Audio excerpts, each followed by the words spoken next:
2026년 2월 12일 목요일 새벽기도회를 하나님께 드리겠습니다.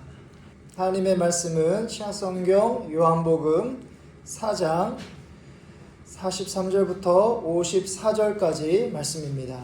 신약성경 149면에 있습니다. 신약성경 149면 요한복음 4장 43절부터 54절까지 말씀입니다. 한 절씩 교독하겠습니다. 이틀이 지남에 예수께서 거기를 떠나 갈릴리로 가시며 친히 증언하시기를 선지자가 고향에서는 높임을 받지 못한다 하시고 갈릴리에 이르심에 갈릴리인들이 그를 영접하니 이는 자기들도 명절에 갔다가 예수께서 명절 중 예루살렘에서 하신 모든 일을 보았음이더라. 그래서 다시 갈릴리 가나에 이르시니 전에 물로 포도주를 만드신 곳이라. 왕의 신하가 있어 그의 아들이 가버나움에서 병들었더니 그가 예수께서 이대로부터 갈릴리로 오셨다는 것을 듣고 가서 청하되 내려오셔서 내 아들의 병을 고쳐 주소서 하니 그가 거의 죽게 되었음이라. 그래서 이르시되 너희는 표적과 기사를 보지 못하면 도무지 믿지 아니하리라. 신하가 이르되 주여 내 아이가 죽기 전에 내려오소서. 그래서 이르시되 가라 내 아들이 살아있다 하시니 그 사람이 예수께서 하신 말씀을 믿고 가더니 내려가는 길에서 그 종들이 오다가 만나서 아이가 살아있다 하거늘 그 낫기 시작한 때를 물은즉 어제 7시에 열기가 떨어졌나이다 하는지라. 그 아버지가 예수께서 내 아들이 살아있다 말씀하신 그때인 줄 알고 자기와 그 온 집안이 다 믿으니라.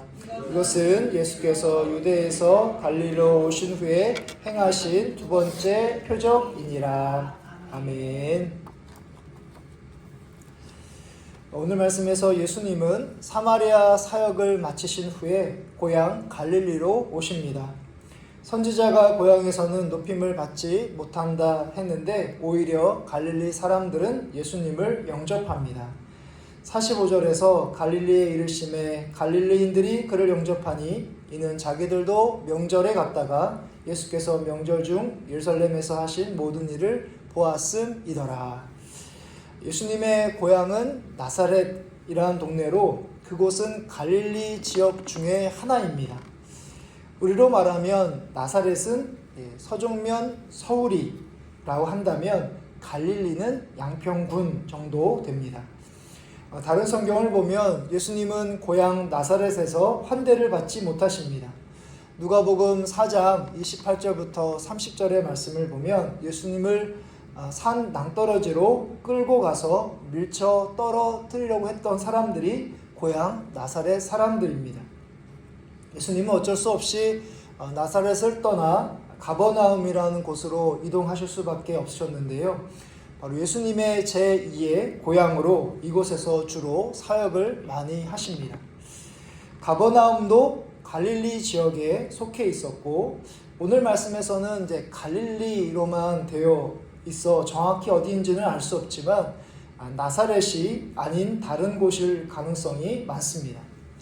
여하튼 환대를 받지 못할 것이라고 생각했던 이 갈릴리 지역에서 예수님을 영접하는 일이 일어났는데요. 그 이유는 명절에 예루살렘을 방문했던 사람들이 예수님께서 예루살렘에서 하신 모든 일을 보았기 때문입니다. 여기서 말하는 하신 일이란 표적 또는 기적을 가리킵니다. 우리 생각에 예수님을 영접하면 좋은 건 아닌가라고 생각할지 모르지만 예수님의 기적을 보면서 그들은 자신들이 기대하고 생각했던 메시아, 그러니까 정치적이고 군사적인 메시아, 그러니까 힘이 센 메시아를 기다리는 가운데 자신들을 로마로부터 해방시켜줄 그런 분으로 생각하여 바로 영접한 것이기 때문에 예수님은 결코 자신을 영접하는 갈릴리 사람들의 모습을 보면서 마냥 기뻐하실 수가 없었던 것이죠. 갈릴리 사람처럼 우리가 원하고 바라는 그런 부분을 이루어 주실 분으로 예수님을 영접한 경우가 참 많습니다. 건강이라든지 가족 문제라든지 물질, 그리고 마음의 평안 등으로 예수님께서 이런 문제를 해결해 주시거나 복을 내려주실 분으로 기대하며 예수님을 믿기 시작합니다. 초신자 때는 얼마든지 그럴 수 있는데요. 문제는 신앙생활을 하면서 이제 직분자가 된 후에도 여전히 거기에 머물러 있는 경우입니다. 그러면 우리의 신앙이 결코 성장하거나 성숙할 수가 없을 뿐만 아니라 예수님을 믿는 참 신앙인이라고 말할 수가 없습니다.